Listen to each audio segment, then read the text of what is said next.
ऐसा हम वही देखते हैं जो दूसरे कर रहे हैं। अपनी गलतियों की तरफ, अपने कर्म की तरफ, अपने प्रमाद की तरफ शायद ही हम कभी जानने का, देखने का प्रयास करें या करते हो। अभी भारत सरकार के मंत्री जी यहां पर आए, बड़ी खुशी हुई। उन्होंने कहा कि मैं बुद्धिस्ट हूं, हर्ष हुआ, बुद्धिस्ट हैं, लेकिन 45 दिन हो गए आंदोलन चले हुए। 45 दिन तक उनको शायद इसकी सूचना नहीं हो, मुझे नहीं लगता। पहले ही दिन सूचना लग गई होगी, और सूचना लगे न लगे, लेकिन महाबोधि बिहार में जो एंक्रोचमेंट हो रहा है, क्या उनको उसकी जानकारी नहीं है? क्या हमें इस आंदोलन को करने की जरूरत थी? क्या उनको जब भारत सरकार में, लामा जी मैं अगर बोलना चाहता हूं तो मुझे अनुमति मिलनी चाहिए, अगर झूठ बोल रहा हूं तो रोका जाए। हमें हर एक व्यक्ति की जिम्मेदारी को तय करना पड़ेगा। जब तक हम जिम्मेदारी को तय नहीं करेंगे, जो हमारा प्रतिनिधित्व कर रहे हैं उनकी जिम्मेदारी को तय नहीं करेंगे, तो प्रतिनिधित्व का क्या फायदा? हमारा काम नहीं होगा। हम केवल उनको नायक बनाते रहेंगे, नायकों की पूजा करते रहेंगे, और हम उसी तरह से जिस प्रकार से नकली काम, नकली खाना हमें नुकसान देता है, बार बार नुकसान को झेलते रहेंगे। नकली काम की भी बात करेंगे, लेकिन अभी जो मंत्री जी आए हैं, जब वो मंत्री बने, प्रथम बार जो एमपी बनकर जो संसद में पहुंचे, तभी उनके ऊपर ये जिम्मेदारी आ गई थी। उन्होंने कहा कि मैं बौद्ध हूं।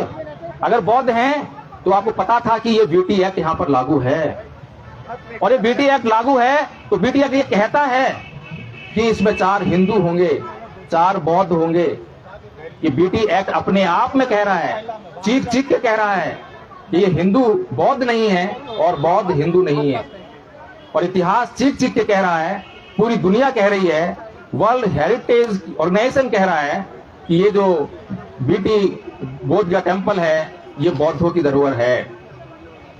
प्रश्न बनता है कि क्या कभी कोई व्यक्ति मंदिर बनाए, मस्जिद बनाए, कोई राजा ने बनाई होगी, सम्राट अशोक ने ये बुद्ध विहार बनाया, क्या उन्होंने ये बौद्ध विहार 2 संप्रदायों को सुपुर्द किया होगा? क्या हिंदुओं को भी दिया होगा? बिल्कुल भी नहीं। इस बात को इस दुनिया का कोई बच्चा भी नहीं मान सकता, जो इस बात की समझ रखता है कि भाई संप्रदाय क्या होता है, धर्म क्या होते हैं। ये सामान्य बात है, लेकिन बड़ी दुर्भाग्य की बात है कि भारत सरकार को ये नहीं मालूम है, भारत के सुप्रीम कोर्ट को ये नहीं मालूम है। भारत का सुप्रीम कोर्ट जब बौद्धों की बात आती है तो अपनी आंखें बंद कर लेती है। जैसे ही भारत में हिंदुओं के मंदिर में कोई मुसलमान घुस जाए, अछूत घुस जाए, कोई ऐसी घटना घट जाए जिससे उनकी भावनाएं आहत हों, तो सुप्रीम कोर्ट तुरंत संज्ञान ले लेता है। लेकिन बौद्धों के बुद्ध विहार में, जहां भगवान बुद्ध ने ये कर्मकांड, अंधविश्वास, पाखंड का पूरे जीवन भर विरोध किया, और उसी पाखंड अंधविश्वास को कुछ लोग जो है उस बुद्ध विहार में दिन दहाड़े करते हैं, हमारे सामने करते हैं, तो उससे हमारी कितनी भावनाएं आहत होती होंगी। इस बात का संज्ञान ना तो भारत सरकार लेती है, ना भारत का सुप्रीम कोर्ट लेता है। समस्या उनकी नहीं है, जो उनका चित्त है, चित्त की स्थिति है, चित्त में अगर आपराधिक प्रवृत्तियां हैं तो अपराध ही करेंगे। लेकिन ये हमारे ऊपर, अभी मैंने कहा ना, धम्पल में कहा गया कि नए प्रेषण विलोमानी, नए प्रेषण तथा कथन अतनोव्य अवेख्य कथानी रतानी च। दूसरे क्या कर रहे हैं, क्या नहीं कर रहे हैं, इससे हमें कोई सरोकार नहीं होना चाहिए, अधिक सरोकार नहीं होना चाहिए। सबसे पहले अपनी जिम्मेदारी तय करनी चाहिए कि जो हमें करना चाहिए था, क्या हमने वो किया? अगर जो हमने किया, करना चाहिए था, और वो हमने नहीं किया, तो जब तक हम कम से कम दूसरों को जो है उसका दोष ना मरे।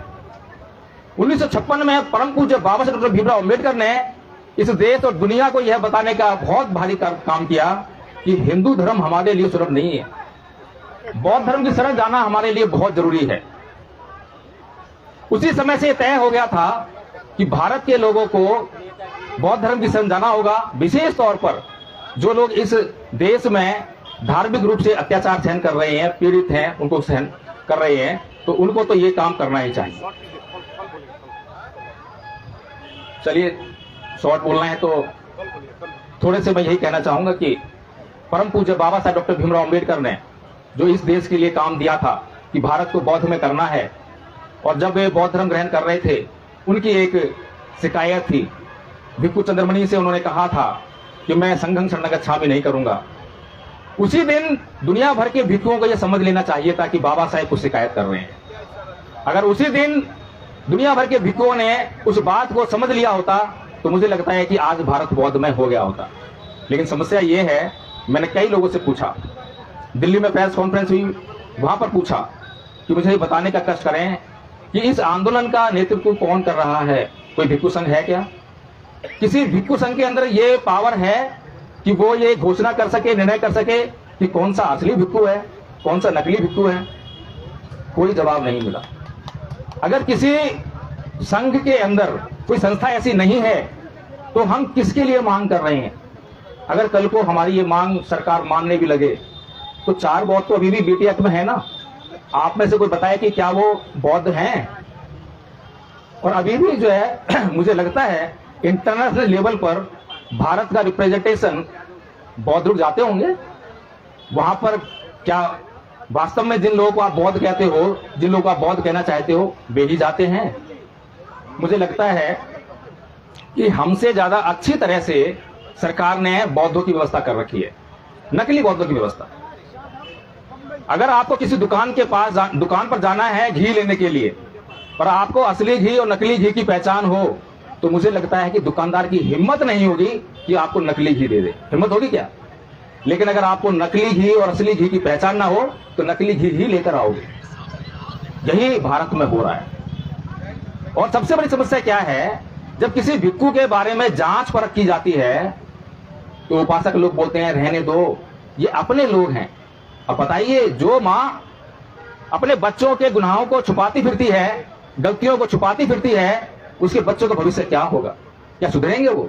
कोई गारंटी, बिगड़ेंगे, पक्का बिगड़ेंगे। इसीलिए ये जो गलतियां छुपाने का जो मामला चल रहा है कि ये हमारा बौद्ध संघ है, भिक्षु संघ है, रहने दो नहीं।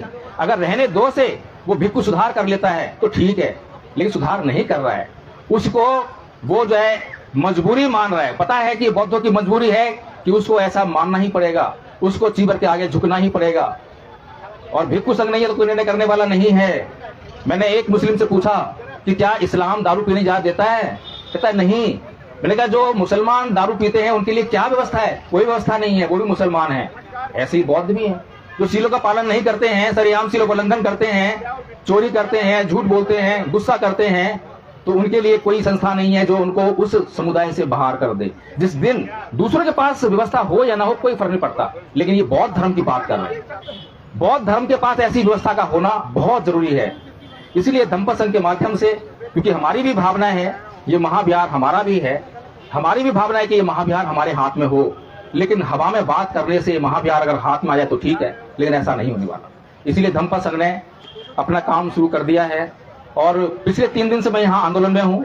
बहुत सारे बैनर लगे हुए हैं यहाँ पर जो है, लेकिन मैंने ये निर्णय किया कि पहले मैं यहाँ रहूंगा, मैं इस आंदोलन का हिस्सा बनूंगा, उसके बाद ज्ञापन देकर आऊंगा, उसके बाद ही कोई मुझे बोलने के लिए मौका देगा, तभी मैं अपनी बात रखूंगा।